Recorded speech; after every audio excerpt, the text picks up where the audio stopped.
Good evening, everyone. I am Bassy Schwartz, a marriage and family therapist practicing in the 5 towns. I specialize in couples work and anything relationship focused or struggling with relationships or wanting to show up better in relationships, all that kind of stuff. And today I want to talk about why we can't all just get along. What is the inhibitors, the obstacles in just being kind and loving each other and getting along? I think we all have probably said the unity during the war is unmatched. Like, what happened? And what was going on before the war that we couldn't just embrace each other the way we are now and put aside our differences and just see each other as humans and just have unconditional respect and love, to now where that all of a sudden happened. And please God, the war should end after this live right now. And what's it going to be then? What's it going to look like? Are we going to be able to carry this through? And I think that there are many inhibitors, many obstacles to carrying out the level of unity that we have now long term. And I think that they're actually really important pieces of us that are getting addressed via this tragedy, and that we actually can be in control of whether this unity lasts. And it's not the kind of thing like, I'm going to take it upon myself. I feel like that's a little bit too empty. Like, I'm going to take it upon myself to focus more on loving my fellow Jew, and I'm going to take it upon myself to always be kind, right? And I think that's really nice in theory, but what about in practice? In practice, we have feelings and all this like discombobulation around the people around us and around their behaviors and their actions. And how are we supposed to just always be cool with it and always be loving and always be kind when those feelings kind of get in the way? So we're going to talk about what those feelings are. I'm summing them up into 3 things. It could be different for you. Feel free to write in the comments or comment on this video what might be something you're thinking of in addition to these things. But the way I see it is that our ability to be objective and loving towards someone else, even when they're doing something that doesn't make sense to us and doesn't feel right for us, is mostly directed at us and how we cope and how we sustain ourselves, how we love and respect ourselves when we're not feeling that great about what we're doing. So that could be, number 1 I'm going to go to is unmet needs. We have all these things that we've wanted in our lives, and a lot of them haven't panned out the way we've wanted. And those might be things that we see in other people that they have, or we feel like it's coming so easy to someone else, or it's just, I'm jealous. Like, it could be so many things, but like, why can't I tolerate that someone has something that I don't? And does that make me judgmental of what they're doing? Does that make me resentful of what they're doing? Does that make me rebel against what they're doing when really I should just be like, great, that's for them. I'm on my own journey. I've got my own work to do. I've got my own path. And like, I know I'm going somewhere good and that's good enough for me, versus like, oh, it's just like so stupid that they made that decision. So I think that's 1. 2 is pretty similar, but like open wounds that we have that aren't closed up or healed enough, and someone goes and does something that triggers one of those wounds. It could be a soft spot, it could be a similarity that we have with them, it could be anything that really says to this wound, like, you're not feeling safe here, you're not feeling okay here, you got to go shut that other person down so you can stop feeling this way, versus you're not feeling safe here, you're not feeling okay here. We should do something about that. Who cares what that other person's doing? It's not relevant because you're not feeling safe and you're not being okay. And 3 is also kind of tied into number 1. We have a lack of self-respect. We do not believe that we deserve to exist for ourselves. I always say, if everyone would just be accountable for themselves, they wouldn't have to worry about whether the other guy did the right thing.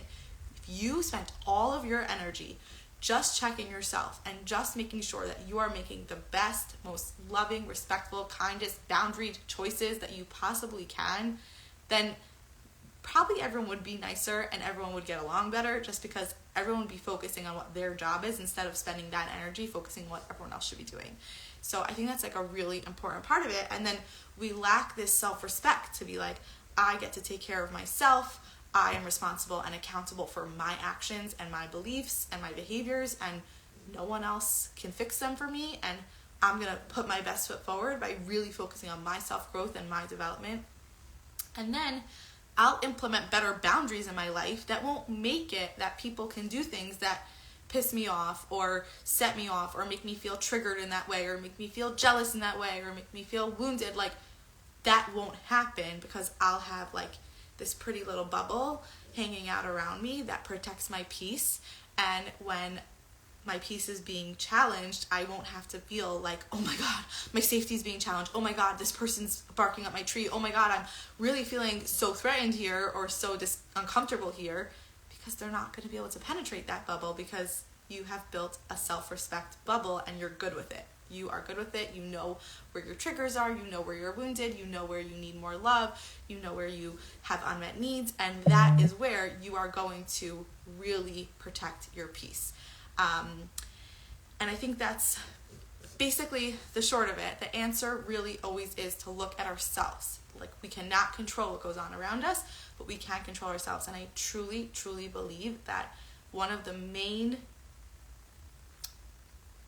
feeders of this conflict, of people constantly having an opinion on what everyone else is doing, people constantly saying they could do it better, even if it's just an internal narrative, by the way. It doesn't have to be actual, like, verbal in the world. It could just be an internal narrative of like, oh, like that was such a weird thing they did, or so gross, or so tacky, or whatever. Like, it's really coming from somewhere inside of us. And if we would be accountable to be like, that's interesting, versus like go with it and go with the judgment and go with the criticism and go with the negative talk about that person or the negative feelings about that person or the lack of unity with that person because you don't like the way they're handling it, etc., etc. Like, you can just be accountable for you, and a lot of that slips away. Now, I'm not saying that just being accountable for you is like this easy thing, get to it.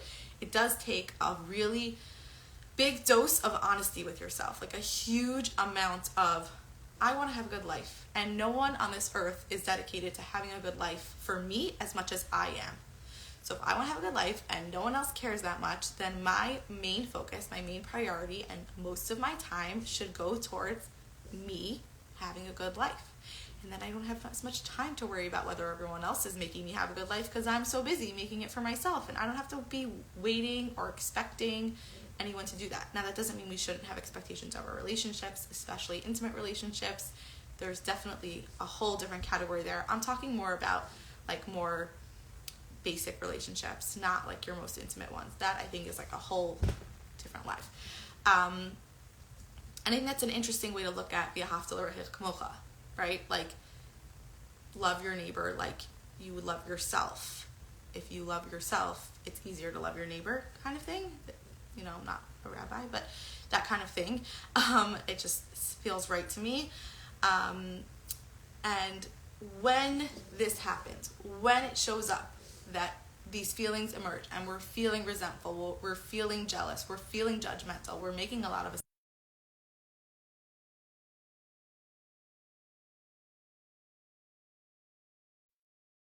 frustrated with the people around us. We're getting very triggered and heightened and escalated about what they're doing, even if it has nothing to do with us, or if it does have to do with us, we can't just set the boundary easily. Like, there's all this mumbo jumbo. When that starts to come, don't necessarily look at it as like, this relationship's not working and I'm not getting treated respectfully here, and all the things we like kind of deflect, almost like turn it outward, like it's coming from an outward place. Go inward. It's coming from inward. You can improve on your self-respect. You are getting a message here that you are not holding up your boundaries in the way that they need. You're getting a message here that this space is not for you. What's frustrating you and making you resentful and making you angry and uncomfortable, it's not for you. And if you want to still stay in that space, then you need better boundaries to figure out how you're going to stay in that space. It's basically, in short, always about us internally. And there is no way that we could possibly consistently show up in our external world in a way that is fair and respectful and loving if we don't have that worked out inside. And as usual, I'm just going to encourage everyone to take one step to work that out inside and see where it goes. Obviously, there's so many self-help books on this. There's podcasts, there's YouTube, there's all these things. And if you haven't yet explored it with a therapist, I think that is an amazing use of your self-care to say, I don't want to walk through life feeling triggered like this. I don't want to walk through life with every single thing being a problem for me, or something's being a problem for me, or even anyone else's business being a problem for me. I want everyone else's business to be so unimportant to me, and to focus on loving connections and positive values with other people and a good social life and good like collaborative activities and all that kind of stuff. And that's what I want my life to be filled with, and I'm going to do what I can do to show up better for that. So thank you everyone for joining. I hope it was like just a quick takeaway, and feel free to reach out on my page. I would love to continue the conversation, hear your feedback, whatever it may be, or post it in the comments. I really enjoy doing these, and the feedback has always been great. So have a good night, everyone. Happy Hanukkah.